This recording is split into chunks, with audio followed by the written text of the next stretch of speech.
Hello दोस्तों, स्वागत है आपका AVM हाई स्कूल बामुर कला यूट्यूब चैनल में। तो जैसे कि हमारा प्रयास 1.0 बैच स्टार्ट हो गया है, तो आज क्लास 12 का जो पहला चैप्टर है उसका नाम है पुष्पीय पादपों में लैंगिक जन्म। तो उसकी आज हम शुरुआत कर रहे हैं। तो ज़्यादा से ज़्यादा हमें सपोर्ट करें, ज़्यादा से ज़्यादा वीडियो को शेयर करें और हमारे चैनल को सब्सक्राइब करें। तो देखिए, सबसे पहली बात करते हैं पुष्पीय पादपों में लैंगिक जनन की।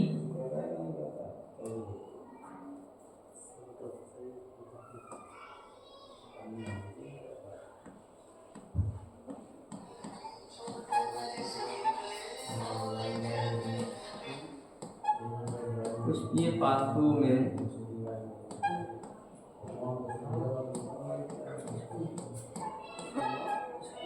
लैंगिक जन्म। तो लैंगिक जन्म में अगर हम देखें तो पुष्पीय पादप पहला हमारा है पुष्पीय पादप। तो पुष्पीय पादप मतलब ऐसे पादप जिनमें पुष्प उपस्थित हो। इसे क्या कहेंगे? ऐसे पादप जिनमें पुष्प उपस्थित हो।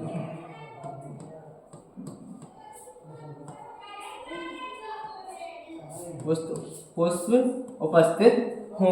साथ ही किसे पुष्प उपस्थित किसमें होंगे? तो वो होंगे आवृत बीजी। किसमें होंगे? आवृत बीजी में। आवृत बीजी में, जिसे हम एंजियोस्पर्मी प्लांट कहते हैं, जिन्हें हम एंजियोस्पर्मी प्लांट कहते हैं। पुष्पीय पादप मतलब ऐसे पादप जिनमें पुष्प उपस्थित हो और पुष्प उपस्थित होंगे आवृत बीजियों में। अब यहाँ पे लाइन है NCERT की सीधी, वो मैं आपको बोर्ड पर लिख देता हूँ। तो पहली लाइन है पुष्पीय पादपों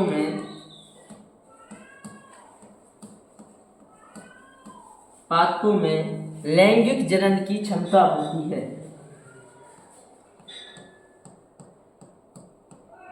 लैंगिक जनन की क्षमता होती है।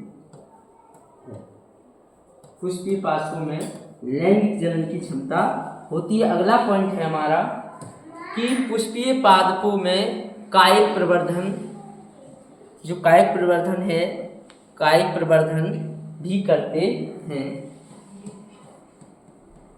पुष्पीय पादप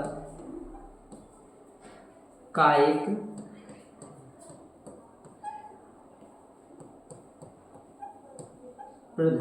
प्रवर्धन करते हैं।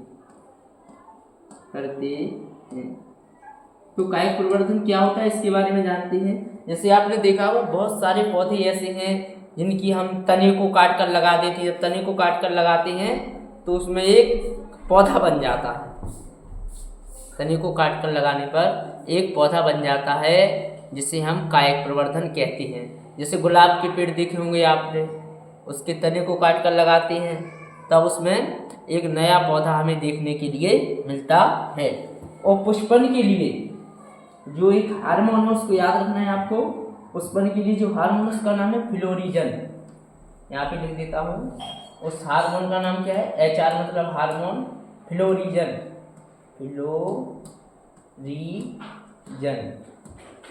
जो पुष्पन के लिए हार्मोन का नाम है उसको याद रखना है। उसका नाम है आपका फ्लोरिजन हार्मोन पुष्पन के लिए उत्तरदायी है। एग्जाम में पूछा जाए कि कौन सा हार्मोन पुष्पन के लिए उत्तरदायी है, तो फ्लोरिजन हार्मोन पुष्पन के लिए उत्तरदायी है। अब देखिए, हमने इतना इसके बारे में पढ़ लिया है कि पुष्पीय पादप। अब आगे पढ़ते हैं लैंगिक जनन। दो शब्दों से मिलकर बना, एक तो पुष्पीय पादप और एक लैंगिक जनन। तो पुष्पीय पादप के बारे में पढ़ लिया, पढ़ेंगे लैंगिक जनन के बारे में। तो यहाँ पे हेडिंग डालते हैं लैंगिक जनन।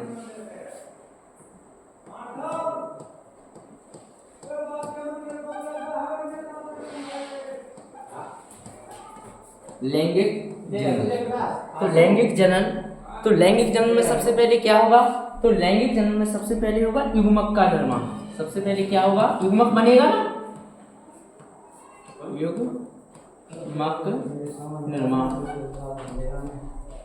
सबसे पहले क्या होगा, युग्मक निर्माण होगा। युग्मक जब बन जाएगा ना तो युग्मक निर्माण के बाद क्या होगा, युग्मक का स्थानांतरण। तो युग्मक स्थानांतरण, युग्मक स्थानांतरण। तो क्या होगा आपका युग्मक स्थानांतरण। जब युग्मक बनेगा, देखिए जब हम मादा जनन तंत्र पढ़ेंगे, नर जनन तंत्र पढ़ेंगे, जो रिप्रोडक्शन वाली जब चैप्टर पढ़ेंगे तो उनमें बताऊंगा कि युग्मक का निर्माण कैसे होता है, कहाँ होता है, पूरी डिटेल उन चैप्टरों में पढ़ेंगे। यहाँ पर आपको इतना याद रखना है, पहले युग्मक का निर्माण होगा, इसके बाद युग्मक का स्थानांतरण होगा, इसके बाद होगा युग्मक का संलयन। युग्मक का संलयन।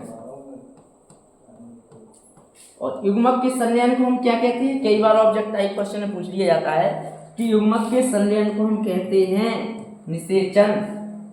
क्या कहते हैं, निषेचन, फर्टिलाइजेशन, निषेचन।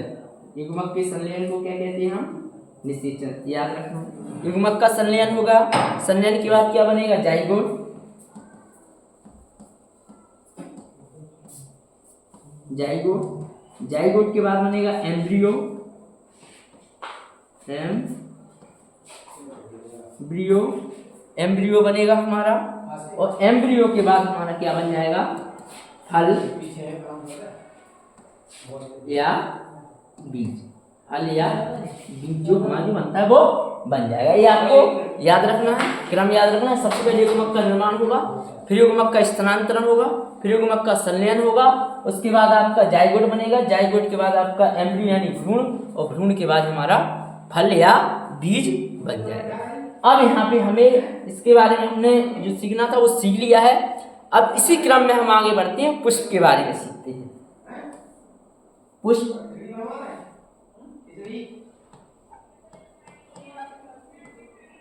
जिसे हम कहते हैं अंग्रेजी में फ्लावर।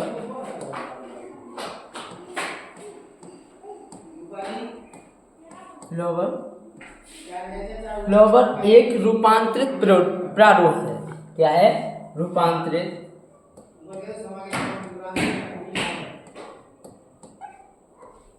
प्रारूप, रूपांतरित प्रारूप है। यानी एक प्रकार का जो पुष्प है वो कहाँ पे लगता है, तने पर। कहाँ पे लगता है, तने पर। याद रखना है आपको ये चीज। आगे की अगर हम बात करें पुष्प के बारे में, तो पुष्प जो आवृत बीजी पादप है, हमने जब बात की थी तो आवृत बीजी पादपों में पुष्प पाया जाता है, इसलिए अब हम पुष्प के बारे में डिटेल से पढ़ेंगे। तो सबसे पहले हम पुष्प का चित्र बनाते हैं। देखिए यहाँ पर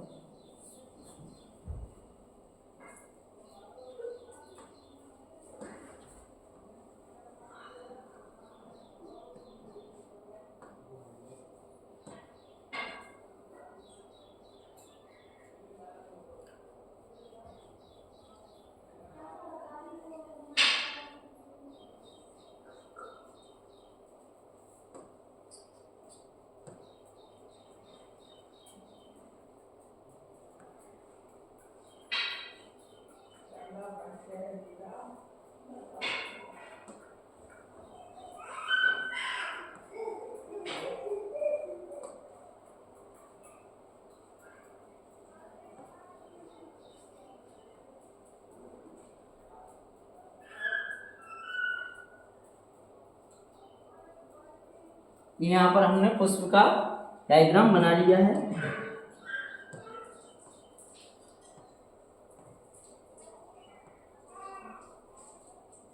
जी हमारा पुष्प का डायग्राम है, तो इसके बारे में समझते हैं, इसके क्या क्या अंग होते हैं, उनके क्या क्या कार्य होते हैं। तो देखिए पुष्प के मुख्यतः 4 अंग होते हैं। कितने, पुष्प के कितने अंग होते हैं, 4 अंग होते हैं। तो सबसे पहले हम इसके बारे में सीखते हैं। तो जो पहला यहाँ पे दिख रहा है आपको, जी हमारा सहपत्र। जी क्या है, सहपत्र, सहपत्र। जी क्या है, सहपत्र। अब देखिए क्या होता है, कभी कभी ऐसे पुष्प भी होते हैं जिनमें सहपत्र नहीं पाया जाता, कुछ पुष्प ऐसे भी होते हैं जिनमें सहपत्र पाया जाता है। तो ऐसे पुष्प जिनमें सहपत्र नहीं पाया जाता है उन्हें कहते हैं सहपत्रहीन। क्या कहते हैं, सहपत्रहीन। और ऐसे पुष्प जिनमें सहपत्र पाया जाता है उन्हें कहते हैं सहपत्री पुष्प। क्या कहते हैं, सहपत्री पुष्प। ये आपको याद रखना है। आगे बढ़े इसी क्रम में, तो ये हमारा पुष्प वृंत, ये क्या है, पुष्प वृंत। ये क्या है, पुष्प वृंत, जिसे हम थैलमस कहते हैं अंग्रेजी में। क्या कहते हैं, थैलमस। आगे बढ़े इसी क्रम में, ये जो बना हुआ है हमारा, ये क्या है, फूला हुआ भाग। जो फूला हुआ भाग है तो हम कहेंगे पुष्पासन। इसे क्या कहेंगे, पुष्पासन। ये हमारा क्या है, पुष्पासन। पढ़ लीजिए यहाँ तक। तो अभी ये पुष्प 4 भाग हैं, उनमें इसका नाम नहीं आया। जो मुख्य 4 भाग हैं उसमें नाम अभी उनका नहीं आया है। आगे बढ़े, ये हमारा है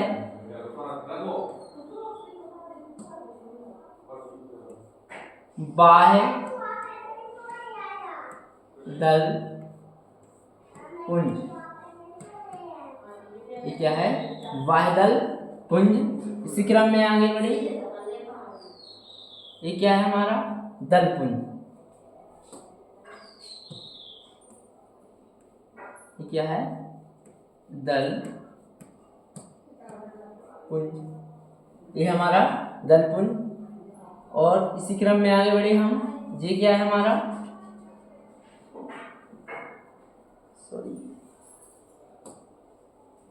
ये हमारा पुमंग।